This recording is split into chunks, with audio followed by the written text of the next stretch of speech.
बैंगलोर वालों, तो मैं आ रही हूँ बैंगलोर, फर्स्ट टाइम आ रही हूँ। इंशाल्लाह आप लोग के लिए बहुत अच्छी ज्वेलरी लेके आने वाली हूँ।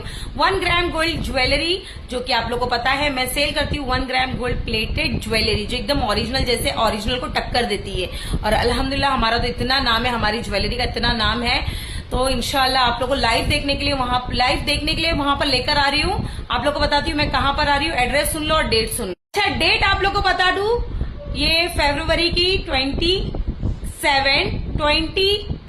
मार्च की 1 तारीख, यानी 1 तारीख। तो मैं 3 दिन के लिए आने वाली हूँ गायत्री विहार पैलेस ग्राउंड, जो यहाँ पर एग्जीबिशन होने वाला है सिर्फ 3 दिन के लिए। तो 1 ग्राम गोल्ड ज्वेलरी में बहुत अच्छे अच्छे कलेक्शन लेके आने वाली हूँ, डेली यूज के, पार्टी वेयर के। तो जरूर आइए गाइस। बैंगलोर वाले जितने भी डेट वगैरह बता दी, और गुलबर्गा वालों मैं आप लोग रेडी रहना। 3 तारीख को इंशाल्लाह आप लोग की शहर आ रही हूँ, और लिख के पूरा मैं डाल दूंगी एड्रेस जहाँ का।